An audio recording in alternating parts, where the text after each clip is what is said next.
Ladies and gentlemen, welcome to TungstenTales. I'm happy to say I've been joined by the Bullet, Stephen Bunting. Thanks for joining us, Stephen. No problem, thank you. Good, good. So, BDO World Champion, last 12 months, unbelievable. You could never imagine it could have went anything like that. Definitely not. I mean, I've knew for a lot of years that how good I can be, but to win a major title, you've got to be good and consistent for the whole week for that tournament. So, yeah, over the moon to win the title.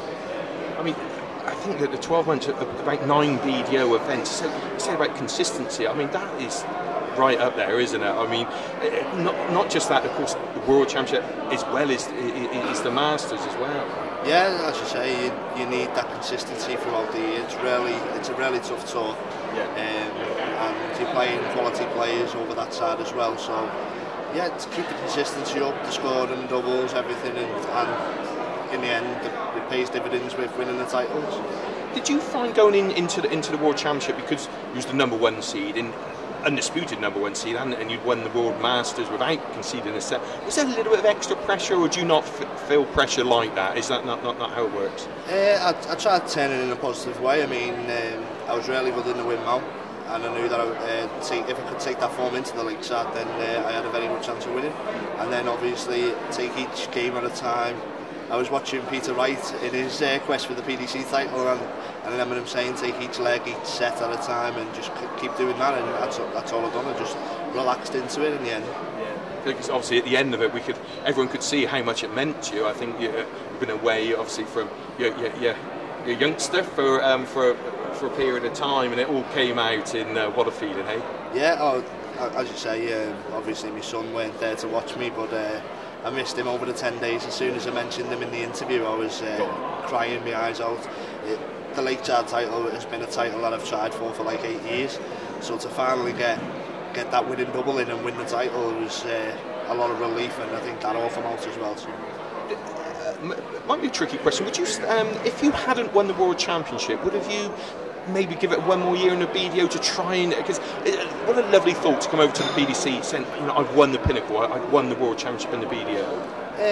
I possibly would have. I mean, ever since I was a child, that tournament has been so special to me, and a tournament that I've always wanted to win. And possibly if I'd have lost in the final or lost earlier on in the tournament, I probably would have stayed and tried to defend it. Yeah, we tried to win it. Sorry. Yeah, that's it. So, if we to go back to the Masters, winning that tournament without losing a set, which you know, no one's ever done that before, and it's such a short format, really, isn't it? The Masters, you know, the earlier, it's difficult to do, isn't it?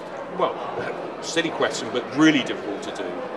Definitely. I mean, you lose 2 legs, you lose a set, so it is really tough. And I didn't really know that I'd done what I'd done until little Richard said at the end of the tournament that I'd won it without dropping a set, and it's something that you don't really look into. You just look to get the win.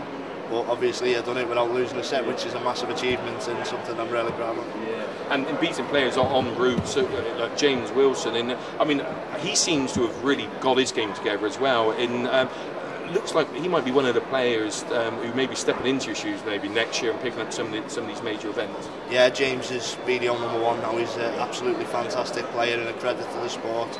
I mean, some of his performances last year were brilliant. I mean, I played him a few years ago in Lakeside first round, and that was a really tricky one for me.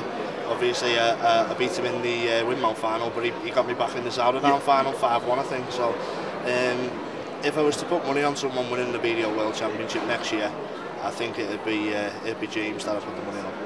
So now you've made a decision. You've moved over. Who are your buddies in the BDO? Who when you go on tour, who would you room with in whatever? Was there anyone who you're close to? I was close to a few of them. I've shared with Alan Norris a few times, Darryl Fitton, Tony O'Shea. Most of them really, they're all really friendly. Scott Waits, Robbie Green, they're all buddies, and obviously I'm going to miss them now, but I'll still keep in touch while I'm on this side. It doesn't make no difference to me. And of course the BDO's been fantastic for yourself, so now it's like a new chapter in your darting career, and it starts on Friday with 3 days in the UK Open qualifying. Obviously you've entered the UK Open before. Is it going to be like the new kid at school? I think it is, yeah. I mean, it's totally different than what I've been doing over the last few years. I mean, I've gone in through the amateur qualifiers, now I've got to slog it out against the big names in the PDC, and it's a challenge that I'm really looking forward to. I mean, I've got Friday, Saturday, Sunday all in Wigan, 20 minutes from home, and as you say, if I can perform the way I can perform, then hopefully I'll get into the UK Open finals. Yeah, that's it. I mean, I think your game and the way you play with your, when the first treble goes in, the way bang bang, the fans like that. They like to see that. They like to see the razzmatazz, the quick players, in whatever. So, wouldn't it be great within a year? I mean, Premier League maybe starting up the road at the Echo Arena, 10,000 screaming Liverpudlians maybe. That's right. I mean, it's exciting times for me at the moment. I mean, I've gone from number 1 and I'm bottom of the PDC rankings at the minute. I've got to work my way up the ladder, but if in the next year or two that I can qualify for the likes of the Echo Arena in the Premier League, that'd be an amazing achievement for myself. I'd like to think I'm exciting to watch, and there's definitely a lot more to come from me, and as you say, that'll probably be the pinnacle, getting in that and getting into the Worlds and everything. So. Yeah, fantastic. If you don't mind going back to your early part of your career, when did you first pick up a dart? When did you know? Is a youngster, 5, 6 years of age, or a little bit older? I was slightly older. I mean, I used to throw in the house on it with a dartboard, and I progressed. It used to go up the stairs, so every year I was putting it up a next level. And then my dad used to play pub league, and he got me into in practicing at home, and I used to play at home against him, and he was beating me all the time.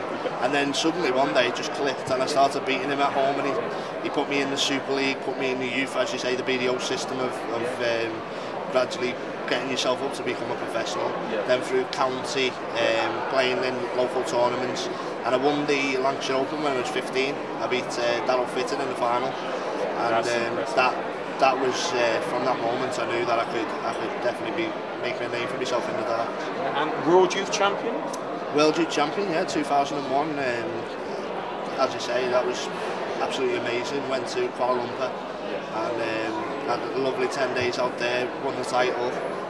British champion, British youth champion, win my World Youth Champion. So as you say, it's been a long career so far, and I'm sure there's a lot longer to go. Yeah, well, fingers crossed. Now, so when did it? Obviously, the big stage is say winning the Open, beating Darryl. When did it, as a professional player, when did it sort of all click into place? Because obviously this form has come from somewhere, hasn't it? Did it almost a little bit like Michael van Gerwen in the last sort of 18 months went bam? Do you feel there's any one thing in particular, or is it just confidence, or did it just fall into place? I think possibly family life, more settled at home, no more late nights. I totally changed everything. Don't drink as much, get up a lot earlier in the morning. Obviously the baby's come now, so I've got to be up and changing nappies and everything. But yeah, I think family life has been a massive thing. Me fiance Keela has been a great help, and she's always pushed me towards greater things in the dart. Yeah, it's chilled me out, and it's made me want to get up in the morning, get on the board and practice and do well. Yeah, fantastic. And I know there's a couple of other loves in your life. You a bit of fishing, I hear you enjoy. Yeah, I love the fishing. As you say, when I'm at home and when I get a spare minute, I love to just get on a lake or a pond anywhere and just do a bit of fishing, and love catching fish, carp or whatever. It doesn't matter, and just that's it basically. Yeah. So I could Jesse get you involved in the PDC Invitational, JBD Sports. Yeah, that's coming up in September, so I think you've got to get your name down for that. Definitely, yeah. It'd be an event that I'd love to be in, and as you say, I've got a winning mentality, so I'd be in it to win it. It was great last year seeing people like Rod Harrington, Barry Hearn and that, and Adrian Lewis was fun, apart from when his mate Craig stood on Darren Webster's landing pole snapped it. But apart from that, it was a cracking day. Yeah. I mean, I watched bits of it last year, and as you say, it's a totally fun day, and as long as everyone has a good time, that's the main thing. And as long as we catch a few fish, that's always good. So I look forward to it. Yeah, brilliant. And I think a couple of weekends ago at Anfield against the Villa, you had the opportunity to bring the World Championship trophy out onto the pitch. That must have been nice. Oh, definitely. I've always been a fan of Liverpool. I mean, when I was a child, I've always dreamed of getting on that pitch. maybe slightly different circumstances, but to walk on with the trophy and be cheered by all the fans, absolutely amazing. Yeah. So do you ever get to see the Reds very often, or is it the dart and obviously the weekends take up a lot of the time? Yeah, I try to get to a few matches, but it's really hard with the darts and the weekends and everything away. But if there's any midweek games, I'm sure I'll be down and supporting the lads.